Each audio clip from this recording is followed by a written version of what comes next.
Son las 8:37, hemos recibido al ex congresista Luis Roel Alba, abogado constitucionalista.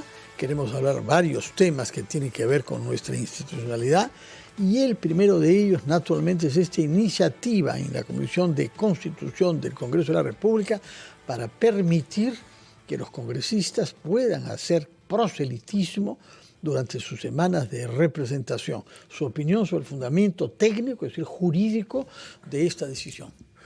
Buenos días, don Fernando, buenos días, Mávila, y buenos días a toda tu audiencia en RPP.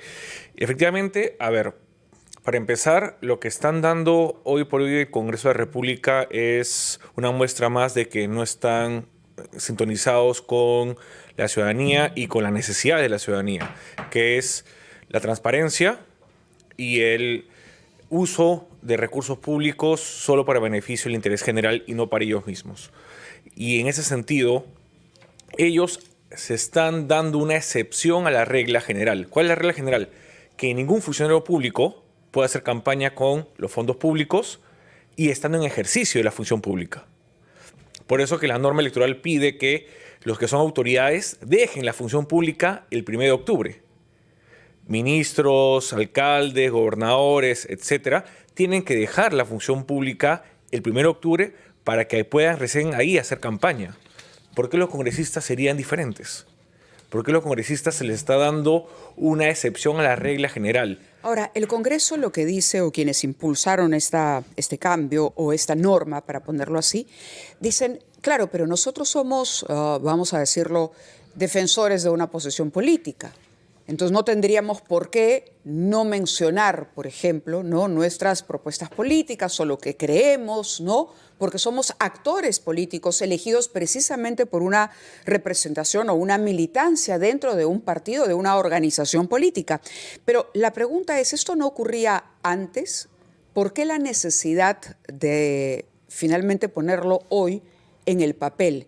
Y lo otro, la gran pregunta que uno se hace es, ¿cómo se va a fiscalizar el hecho de que, en efecto, no se use fondos públicos o no haya cruce entre la actividad de parlamentario, no se falte a la actividad de parlamentario, no se incumpla con ello, con sus obligaciones, ¿no?, al tiempo que se desarrolla la de candidato?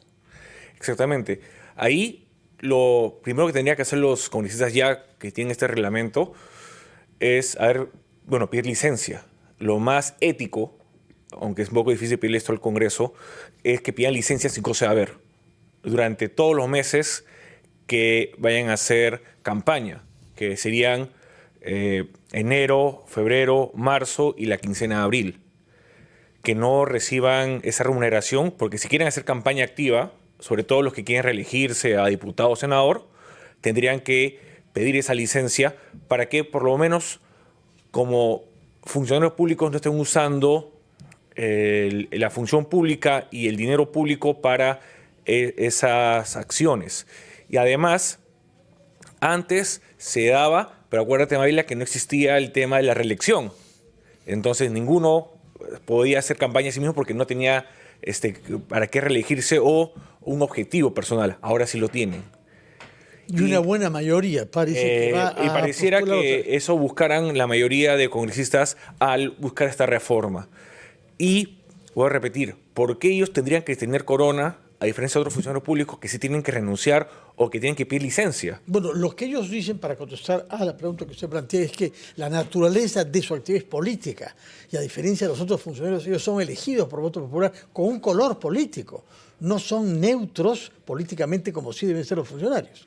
Entonces, más bien hubieran puesto en el reglamento que en esas fechas de elecciones, si querían hacer campaña, tienen que pedir licencia sin goce de haber.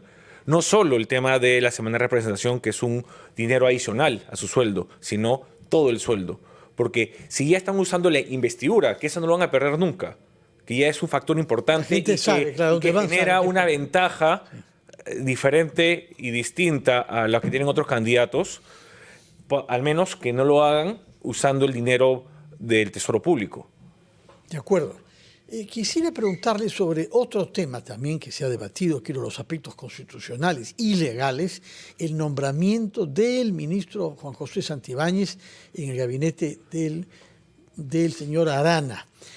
Legalmente, esto es viable, esto tiene un fundamento, porque el Congreso hace unos meses lo censuró, es decir, concluyó que no estaba calificado para ejercer funciones ministeriales. Es cierto que en la cartera que ocupaba en ese momento, que era el Interior, pero ¿qué cosa prevé nuestro marco normativo para el caso de una persona censurada?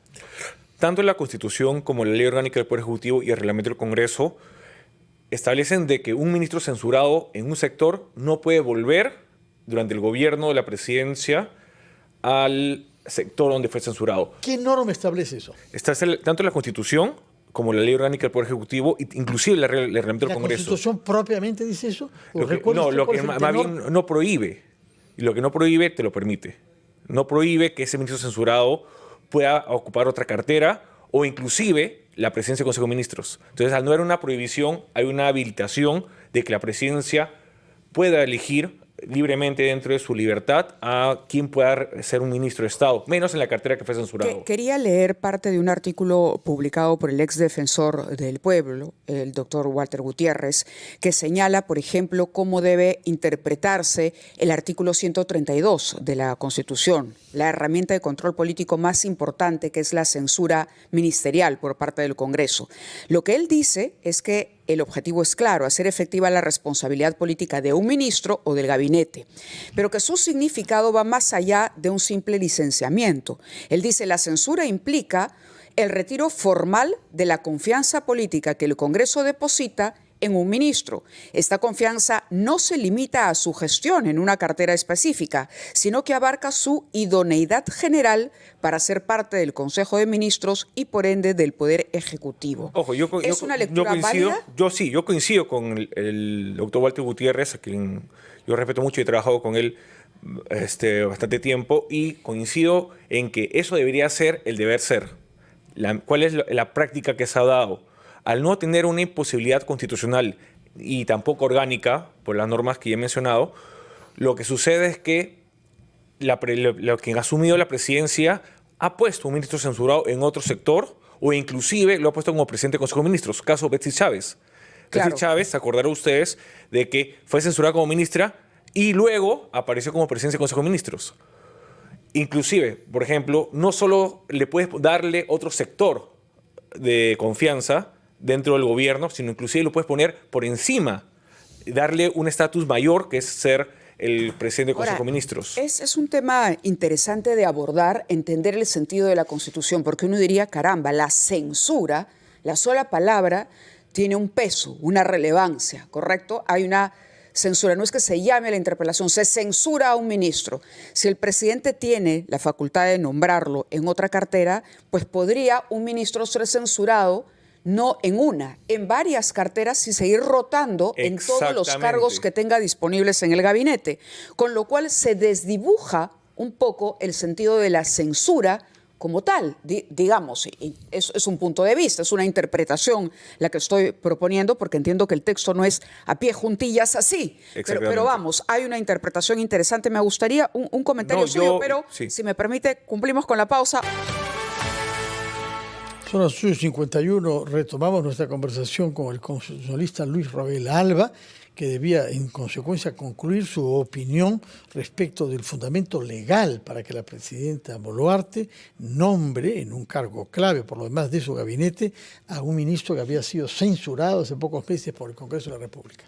Si bien no hay una imposibilidad, es decir, no hay una prohibición de que se nombre a un ministro censurado en otra cartera o inclusive como presidente del Consejo de Ministros, lo que sí considero es de que en el deber ser, en esta idea de los pesos y contrapesos entre los poderes del Estado, cuando un ministro es censurado por el Congreso de la República, el gobierno debe entender que ese ministro ha sido desaprobado como persona, como profesional por el Congreso de la República y por lo tanto ya no lo puede volver a convocar en el gobierno. ¿Qué ha sucedido?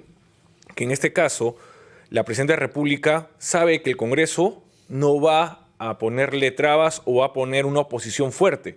Tanto es así que su primera prueba fue haberlo puesto al actual ministro Santibáñez como coordinador interministerial. ¿Hubo quejas del Congreso? Sí, pero hubo una interpelación al Consejo de Ministros, al presidente Consejo de Ministros Arana, no. ¿Hubo alguna censura? Tampoco. Entonces, creo que ahora lo que ha hecho es formalizar lo que siempre ha sido Santibáñez en la sombra, su asesor legal, su asesor en sus temas judiciales, y que hoy por hoy, siendo ministro de Justicia y Derechos Humanos, se vuelve ya formalmente en el asesor jurídico de la Presidenta de la República. Y esto Ahora, también es un tema importante. Una entrevista en el Diario Expreso el día de hoy, en donde promete, por ejemplo, que habrá un bloqueo de los teléfonos celulares en las cárceles. Cuando fue ministro del Interior dijo que lo había hecho. Es una buena iniciativa, sin duda, ¿no? Porque es indignante que todavía los criminales detenidos desde adentro organicen operativos afuera. Pero también señala que la reforma judicial será en 100 días. Sabemos que hay una comisión en el Parlamento, presidida por la señora María del Carmen Alba, que está trabajando en eso, y que hay iniciativas también de las propias instituciones judiciales que tienen que participar en la reforma que se quiere hacer de ellas. Pero ¿puede un ministro que ha asumido la cartera hace 2 días anunciar que en 100 días habrá una reforma judicial? Bueno, yo recuerdo también una promesa que él hizo como ministro del Interior, que dijo que en 100 días van a poder evaluar si bajó o no la inseguridad ciudadana, y más bien aumentó. Yo creo que esas promesas políticas del ministro Santibáñez son promesas para el foro público, para el foro político, pero que en verdad son solo humo político, porque no van a ser realidad. Yo creo que un ministro que en verdad entiende lo que es la gran problemática de su sector, evalúa primero una revisión de lo que hizo su antecesor, y luego de ello advierte qué se puede mejorar, y en base a ello plantea un plan de acción. Él creo que no tiene ni 48 horas y ya se manda con planes bastante ambiciosos, cuando creo que ni siquiera ha evaluado la realidad de su sector y las necesidades. Yo como coincido con usted, don Fernando, de que ya hay un grupo de trabajo en el Congreso que está viendo la reforma judicial, que está tomando iniciativas del Poder Judicial y del Ministerio Público. Si el ministro Santibáñez considera que el gobierno también tiene una propuesta, que vaya a ese grupo de trabajo y la plantee. O que, mejor, plantee una iniciativa legislativa. Porque acuérdense que el gobierno también tiene la posibilidad de presentar iniciativas legislativas. Que lo plantee al Consejo de Ministros, que se lo aprueben y que lo deriven al Congreso de la República. Que se utilice el trámite como lo establece la Constitución y las leyes orgánicas, y que no más bien sea una imposición. En esta entrevista él también repudia lo que llama una policía del Ministerio Público. Sabemos que no hay una policía del Ministerio Público, en fin, es una libertad de lenguaje. Lo curioso es que él es investigado por el Ministerio Público.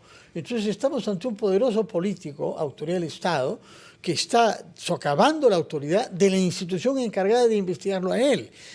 Y también, él es objeto de una decisión judicial que le impide salir del país. ¿Conoce usted casos de otros ministros que han sido nombrados pese al impedimento de salir fuera de nuestro país? No, más bien ha sido totalmente a la inversa. Sabemos el caso de Martini, ¿no? Que después de ser ministros recién fue procesado y tuvo una restricción de salida. Es más, Santibáñez tuvo este impedimento de salida después de ser ministro del Interior, no durante. Ahora, claro, que asume esta nueva oportunidad en el gabinete ministerial, creo que, y eso, claro, puede ser una presunción, no un mal pensar mío, de que lo están blindando porque va a tener que pasar por el antejuicio ahora, va a tener una protección constitucional este ministro. En cualquier caso, en lo que coinciden la mayoría de críticos de la decisión de la presidenta es que hay una desnaturalización de la figura de la censura. Por lo que decíamos antes, una censura supone retirar a un ministro porque el Congreso considera que no tiene legitimidad para integrar el gabinete. Si lo vamos a rotar por todos los otros cargos, no tiene sentido entonces, porque la censura perdería su razón de ser.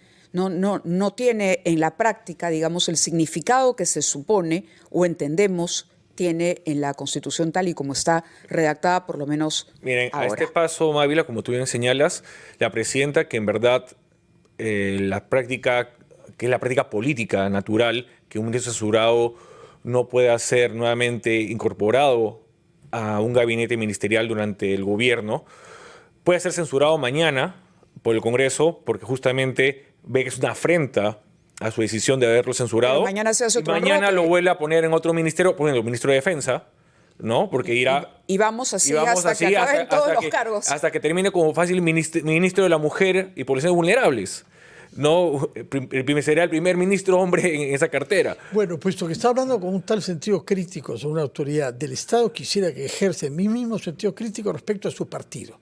Hay un correligionario de usted, señor Elvis Vergara, que preside la Comisión de Ética y a la vez la de Fiscalización. Y él es objeto de serísimos cuestionamientos. ¿Qué ha hecho el partido? ¿Cómo es posible que esto pase en Acción Popular? Muchas gracias, don Fernando, por esa mención, porque justamente este tema, ya el Partido Acción Popular sacó un comunicado, la presidencia y su dirigencia nacional, de que el señor Elvis Vergara y la bancada ya no tiene contacto ni relación directa con el partido. La bancada. La bancada en general. Ha quedado apartada del partido por no estar cumpliendo con la disciplina partidaria. Incluso, si bien hay congresistas que dicen yo no comparto lo que dice la mayoría de la bancada, ellos también tienen que solicitar, como lo han hecho ya en una carta firmada por varios de ellos, solicitando de que se retire al congresista Vergara de la Comisión de Ética. Y también creo yo que esto debe fortalecer la institucionalidad de que cuando la dirigencia se aparta de los congresistas que no cumplen con sus funciones y con los principios y valores y con los mandatos de la dirigencia, deben ser separados. Y yo creo que lo más seguro es que si los congresistas que están apoyando a Elvis Vergara no empiezan a cumplir con los mandatos de la dirigencia, lo más seguro es de que sean apartados no solo de la bancada, sino también apartados del partido y que ya no puedan participar en las próximas elecciones. No podrán ser candidatos ni de Acción Popular ni de ninguno más. Ni de ninguno otro, claro. Gracias por estar con Muchas gracias, nosotros.